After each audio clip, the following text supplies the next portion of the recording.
There is no guarantee for success, but there are ways to get closer to it when you do the right things. Who you surround yourself with is just as important as what you do. Finding the right people, the right classes, the right activities, and taking the right tests are all decisions that shape your future. Find out more today on Destination University with Dr. Cynthia Colon. Dr. Colon and her guests will give you the tips you need, whether you're a student, parent, or educator. Now, here is your host, Dr. Cynthia Colon. You're listening to Destination University, a podcast for college-bound teens and the parents, mentors, and educators who support them. If that is you, you are exactly where you're supposed to be. Hello, everyone. I'm your host, Dr. Cynthia Colon, TEDx speaker, college admissions strategist, and the author of the book, Be Committed, Get Admitted. Welcome to Destination University. We help high school families successfully navigate the college admission process by helping students create an action plan, become interesting applicants, and write compelling essays that increase acceptance letters. As a former admission officer at Vassar College and an elite private high school counselor in Los Angeles, I have coached, mentored, and guided and worked directly with over 10,000 students. I know what it takes to get admitted to top 100 colleges. As my gift to you, I'm revealing the exact admission committee process we used at Vassar. It's all in my new guide, 4 questions admission officers ask when deciding who to admit or reject. You can go to my website, drcynthiacolon.com/admit. Okay. In the guide, I share the 4 questions I used in the 12 minutes that I used to review an entire application. I give you the order I read the application, what I was looking for, what I highlighted, and what I took note of. If you've ever wondered what admission officers are looking for and how decisions are made, well, today is your lucky day. Go to drcynthiacolon.com/admit. That's DRCYNTHIACOL like Larry, O-N like Nancy.com/admit. Okay, so let's get to today's episode, podcast episode number 208. Holy smokes. What to look for on a college coffee speed date. Okay, so you might know by now, like I love sports and I love dating metaphors for all things. And although I never actually went on one of those speed date events, I do remember the episode with Miranda on Sex and the City. So I digress. If you listened to my podcast 2 weeks ago about how I hate inefficiency, you'll understand why I came up with a speed date exercise for my students. Bottom line is this: with nearly 3,000 four-year colleges to choose from, nobody has time to spend an hour with each potential suitor or potential college. That could be as many as 50 or 70 colleges. So today I'm going to show you how, the exact exercise that we use to go from 50 colleges down to 25 to 30 colleges. But, ultimately we end up cutting it down to like 10 to 14. Actually, I shouldn't say that because a lot of students these days are applying to as many as 18 colleges because, we're based in California and the UC system, students can use one application for multiple schools. So it's a long list, but you'd be surprised how quickly you can get to 30 or 40 that you're interested in, but then having to narrow down is hard. Okay. I want you to think of this exercise or this episode really, think of it in terms of like, you first go on a speed date or a coffee date, okay, before you go on a lunch date, right? And then you go on a lunch date before you really go on a dinner date, and certainly before you're meeting the family, right? So, okay, so let's do it. So what I want to show you is collegeboard.org.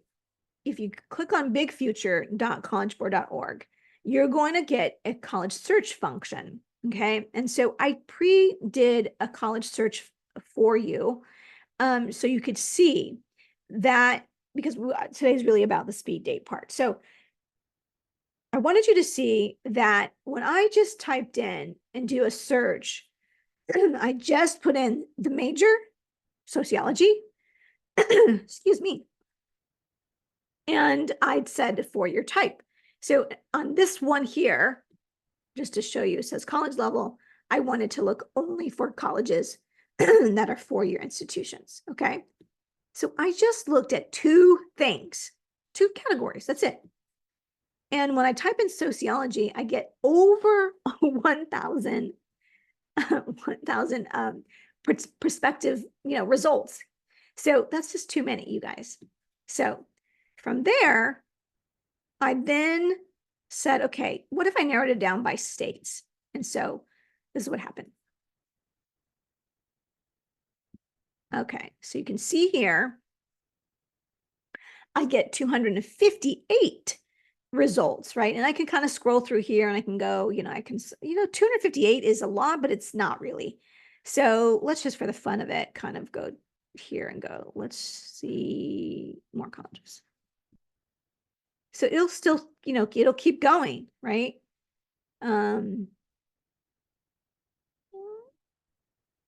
Indiana University. So a lot of these are in South Bend. Okay, I have to kind of scroll through to get juicy ones that I'm more familiar with. But here's where it is. When I click on selectivity, and I'll show you what that looks like, I get down to 44 results, from 1,000, over 1,000 to 44 results. So all I did was I said, okay, sociology is the major. I picked 8 states. I said four-year institutions. And then here under admissions, I just checked the boxes that say selective, very selective, most selective, these 3, which is basically, your 3% or 4, whatever it is at Harvard now, 4%, all the way to about 50% selectivity, okay? So when I do that, I finally get down to 44 colleges. Okay, now A, it's a more manageable number, and B, I'm starting to see schools that I'm familiar with, and also schools that I'm like, oh, I've never thought about that school before. University of South Carolina, I didn't think about that. Oh, maybe I will. Okay, let's click on show more.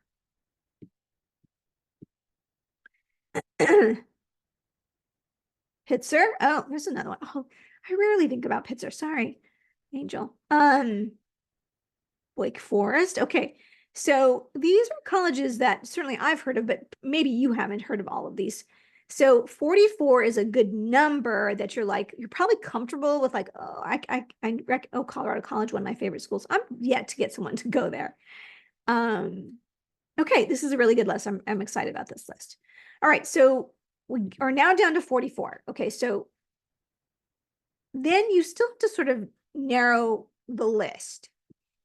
And because you're not going to apply to 44 colleges, nor do I recommend applying to 44 colleges, right? If you're applying to 44 colleges, it means that you haven't properly done your homework, and you're just nervous and you're just adding, the whole lot. Okay. So what you're going to do is think about, how am I going to have this like coffee date? Okay. So with 44 colleges, what students start to do, or families start to think they're supposed to do, and then they don't make the time to do it, is they think, oh, I should like take a tour or sign up for some kind of virtual webinar or something with the college, which is a good thing to think through. But then I'm always like, each of those are like an hour long, or sometimes longer. Who has 44 hours just to, right? Like, you don't have 44 hours to go on a lunch date or dinner date. No.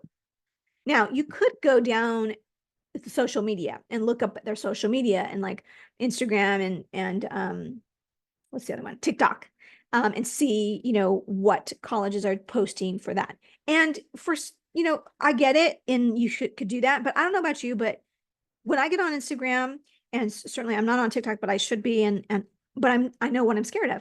When I go in there just to do a few little things, I forget what I'm doing. And before I know it, it's like 20 minutes, 25 minutes, 30 minutes that I've like been watching these reels or stories or whatever. So the college process, you have to be specific about your time and get it done. Get in, get out, and get over yourself. That's what I was saying. Get in, get out, and get over yourself. Just move on. You just don't have the time. Am I right? Am I right? Okay. So anyway, with my private clients and Dream College Academy, we talk about the speed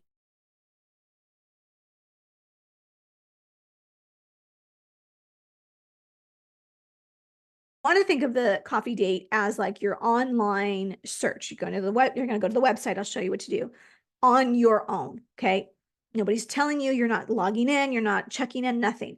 It's just like a test drive, like you're kicking the tires, like trying it on, not trying it, you're just checking the tires. You might start out with somewhere between 30 and 50 colleges, and you're going to spend 6 minutes on each one, no more. And so if you did 50 colleges, that would be 5 hours, 40 colleges would be 4 hours, etc. So you want to land somewhere there. Now, a lunch date is when same thing, you're online, still like you're not physically there with the college, but you signed up for something the college puts on. So a short webinar, a teaching or a training on something that they're doing. Sometimes you can schedule a one-on-one meeting with the person who oversees, your state. I working with someone who lives in Nevada. So we looked up all her people, right? Okay, so you can do that. An information session, a live tour, something that you engage with online with the college. That's a lunch date. And the ones I love the best are the ones if you can get away with doing a 30-minute. So a 30-minute lunch date for 60, between 30 and 60 colleges, that's a lot.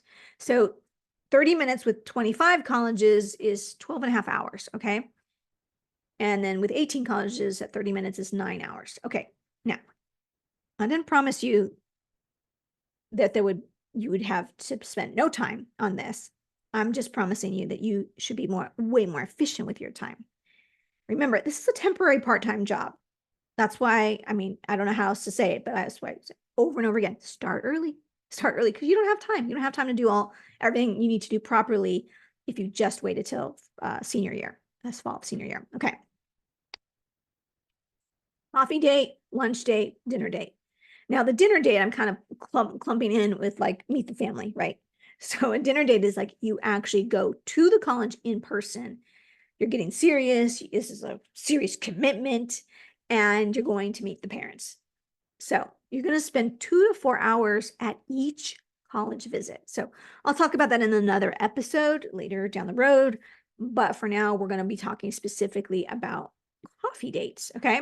So let me just pull up a couple of things I'm going to show you. And then I'll share my screen. So I want you to know that the thing I look for and what I'm going to show you is I'm looking for mission, vision, values.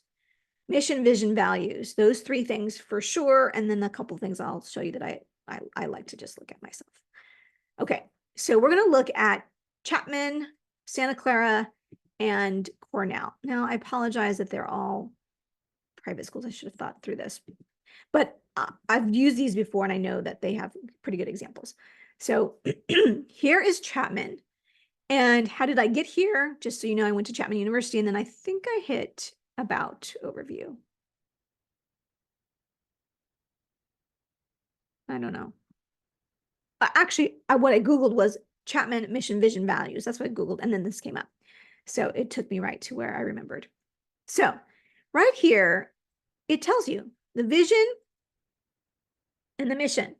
Chapman University will be a student-centered institution recognized nationally and internationally as a center of academic and personal excellence that prepares our students to contribute globally to a global society. The mission is to provide personalized education of distinction that leads to inquiring, ethical, and productive lives as global citizens. Now, you might be thinking, Dr. C, that's not that different. Okay. I don't make these up. A lot of mission statements, I agree, sound the same. However, just for reference, a mission statement rarely, if ever, changes. It's probably the mission statement they had when the school was founded, when the college was founded. And that is a center, it's the thing that they do.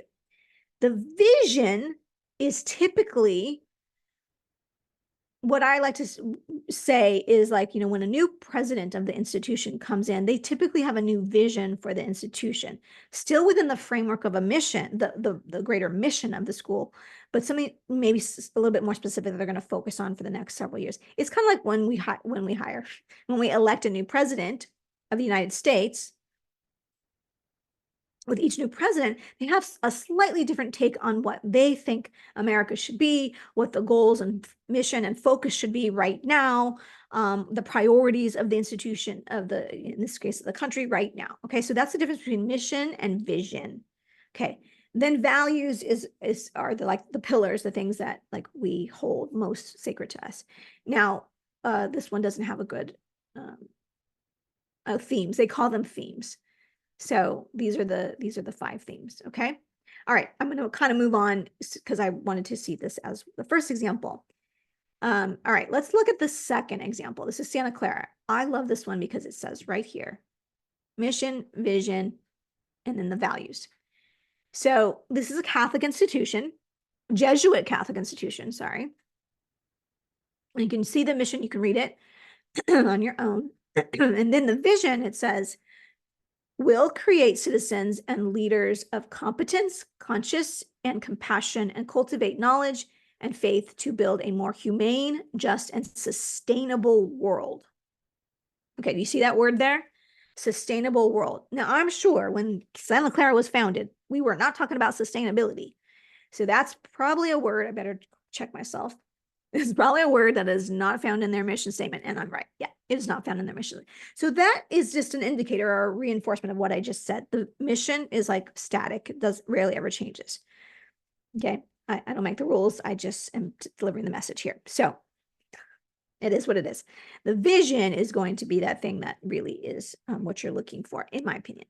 Now, here we have the fundamental values. I love that they lay them out because a fundamental value for this institution, I told you, it's a Jesuit Catholic institution. So these 3, the service to others is a value that you're not going to find at every single college, right?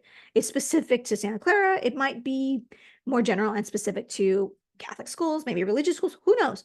But you're not going to find this value at every single college. So if that's something that speaks to you personally, if you're the parent listening, to your child, then yeah. Also, the values, I like to think of them as there are some values, well, as a family, I tell my private clients, actually, I think I had this conversation not too long ago with one of them. Look, you have values as a family, right? Some families value travel, some value education, some value cultural experiences, whether that's performing arts or the arts or traveling abroad. Some value family, loyalty, integrity, faith. Every family has a set of core values that they value among everything else. I like to think of college myself as a place where a student is going to go that reinforces some of the values they learned at home, but also challenges and pushes them with other values to consider. So, right? Otherwise, why go? If you're going to go to a college that is exactly like you are right now, what's the point? Okay, I digress. Just my opinion. I'm always just giving you what I think. So take it for what it's worth. Okay, so there you have this one. And then, of course, the Jesuit distinctiveness, of course, they value their Catholic identity. So you're going to see that there. So if that resonates with you, of course, that's another one. Now, here's Cornell, and I'm wearing Cornell. Hey, shout out to Jules. So again, you usually can just go to the website and then click on the About page, and it usually comes up. I think it's here. Yeah, mission vision under the About page. Okay, so let's look here. Now, there's a reason I use these 3 as examples almost always. So university mission. Now, Cornell is probably a school that probably knows that, like, who reads that long mission statement? And like, is it relevant anymore? I don't know. So they use these 3 words: learning, discovery, engagement. Just already I'm moved, me specifically. Like, I didn't research these kinds of schools when I was a student in high school. I didn't even know that Cornell existed, but there are going to be websites that you go to that just move you. Like, you feel like, oh, that's speaking to me, right? So here we have it. So it says, learning, discovery, engagement. I'm like already like, woo, okay, I'm in. Tell me more. And and then it says their longer mission. Cornell aims to, through public service, to enhance the lives and livelihood of students and the people of New York and others around the world. This is a land grant. Portion of it is land, maybe all of it is land grant from the state of New York. So they really have a mission. They have sort of a private and public mission. It's really kind of cool, actually. So here's the vision. I love this sentence here. That where they thrive at Cornell because of its unparalleled combination of quality and breadth. Its open, collaborative, and innovative culture, its founding commitment to diversity and inclusion, and its vibrant rural and urban campuses, and its land grant legacy of public engagement. So you can see what I mean by the vision often will incorporate pieces of the mission, which has been around forever, and something more forward-thinking. Now, I'm pretty sure that when Cornell was founded, they were not thinking about diversity and inclusion, which they have here clearly in their vision. So I look for that.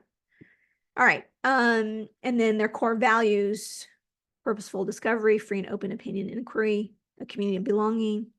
Again, I just, every time I see it, I'm like, there's a reason I'm drawn to this school, just by this. Okay. So that's your speed date. Okay. Or that's the core of your speed date. So you're going to set the timer for 6 minutes, and then you're going to go onto the website and you're going to, this is just my suggestion, you're going to look for the mission, vision, values. Okay. Now, when I'm working with private clients and those who are in Dream College Academy, we do something else, or I teach them these. I'll show you 2 things. I personally, and I actually don't know what I'm going to find right now, like to look at who the president is. Okay, so Cornell leadership. It usually just says office of the president. Okay, so I'm going to just go for it. Click on the office of the president. Okay. Okay. So first of all, she's a woman. So already for me, I'm a woman. So I'm like, okay, yeah. And she's the 14th president. Okay. Now I want to learn more, and I'll show you why.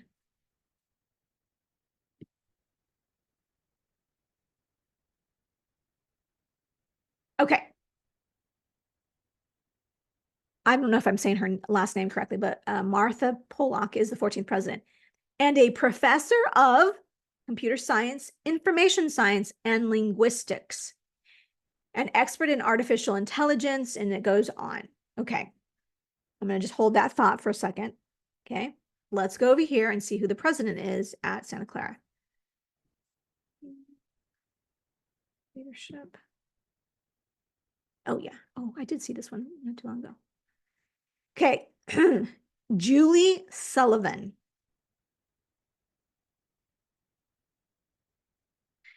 So this tells me she's a proven leader, blah, blah, blah, and a internationally recognized scholar in accounting, finance, and taxation. Then it reads, Sullivan is the first layperson and woman president. Oh, wow. So if you're not familiar with the term lay president or lay is, so before this, there were always priests who were the presidents at Santa Clara. Okay. So this is telling me this is their first lay president, someone who does not, not part of the church, is not a priest, and is their first female president. So, woo, they made a huge jump right away, right? Okay. So I'm intrigued by that. Again, she's a woman, first lay, it's time to shake it up, right? Hey now. Okay, let's go to Chapman. And we're going to hit leader. Okay, so all 3 of them say leadership. Okay. All right, so there you go. I learned something today too. Here is President Strupa. Now, Maricela Mejia Martinez, M to the 3rd power. Shout out to you. She's the associate vice president in the admission office. She's a friend of mine. And I will tell you, she loves this president. So I'm inclined to love him too, just by her recommendation. But anyway, so it says here that he's Dr. Strupa. He's a PhD. What is his background? Okay. Let's see. He came to Chapman from George Mason University, where he served as director of the Center for Applications of Mathematics, as the chair of the Math Department of Mathematical Sciences, et cetera, et cetera. So I'm guessing that's what his degree is in. Let me just double check. Yeah, he's the author of Regular Functions of a, I can't even say that, quadranniomac. I don't even know how to say variable. Non-communicative functional calculus. Okay, yes, he's a math guy. He is a math guy, so he's a STEM guy. All right, why would it be important, or why do you think Dr. C cares not only who this president is, but like what their background is? Okay, so I'm showing you my screen again. The first one we looked at, what was it? Oh, computer science, information science, and linguistics over at Cornell, and an expert in artificial intelligence. And the second one, female lay president at Santa Clara. Background is in taxation and a lot of business stuff, finance, accounting. Okay. I want you to just imagine if any of these three people became president of the United States, what do you think their focus would be? Okay. Who would you want to lead? Like, who would you vote for if you could vote for one of these three to be the president of the United States, right? We typically vote for things for people that resonate with our own values or things that we value. So you have to think to yourself, again, this is what I tell my private clients anyway. If you're a business person, guess what? Probably that Julie president at Santa Clara, she's probably got some things that planned that will be right aligned with what your goals are, right? The AI over at Cornell, like if that's something you're thinking, computer science, all those things, that is probably what she's got as her part of her vision, her strategic plan, 3 to 5 years. Strupa, I happen to know that he's been there for quite a bit, but he's a STEM guy. They have built this like amazing building for all things STEM. I mean, I just love Chapman. I've been to visit a couple times, and I love what they're doing there.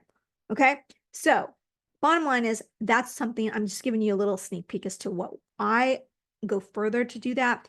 And then the last thing I'll do, and I'm just gonna, since we're here, I'll just do it here. I like to look at academics. Again, I want to know what are the degrees and programs. And one of the episodes coming up, we're going to talk about majors and which ones are the most popular majors. So which ones you should, avoid.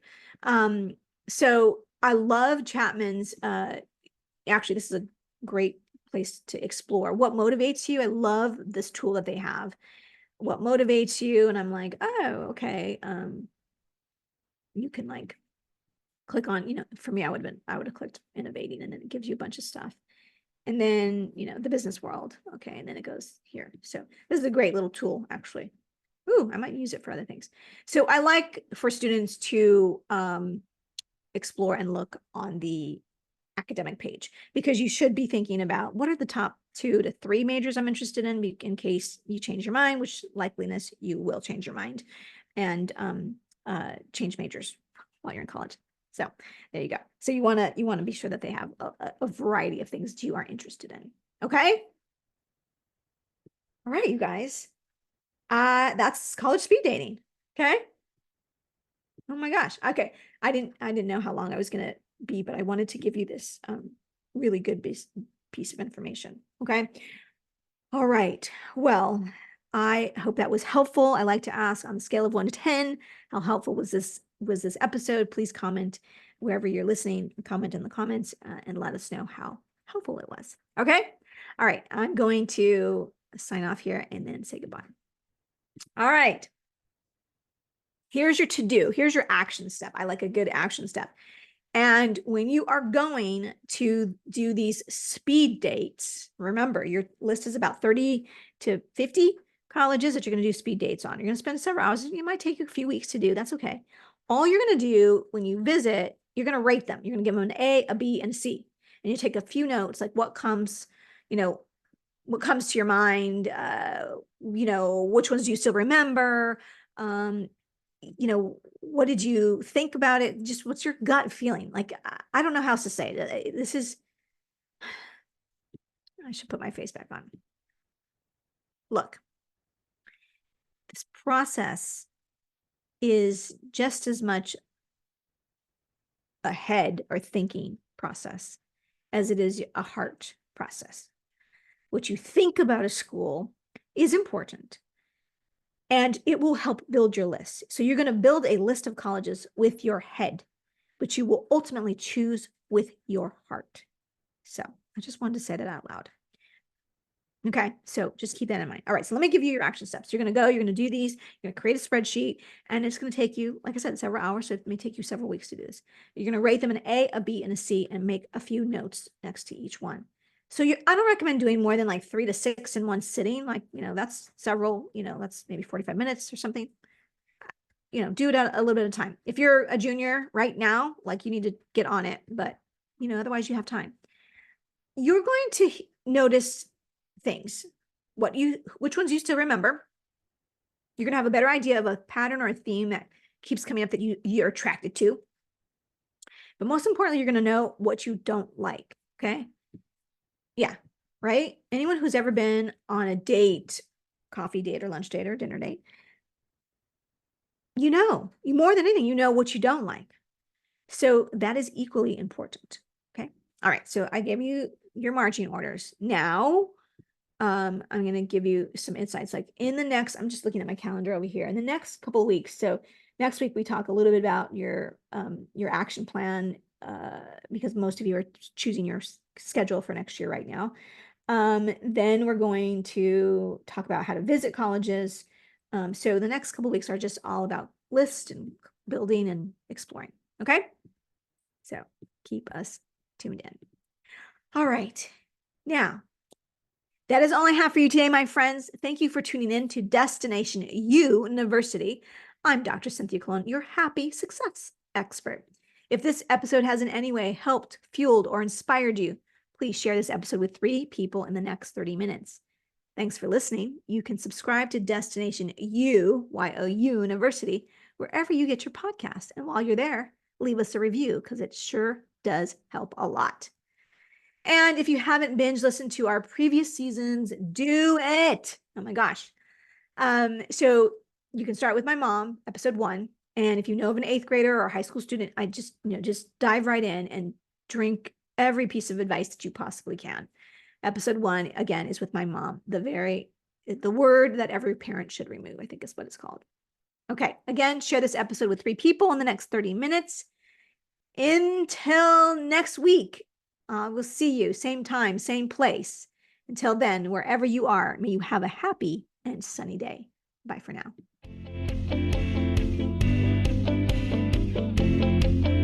Thank you so much for listening this week to Destination University. Be sure to join Dr. Cynthia Colon again and get one step closer to your success.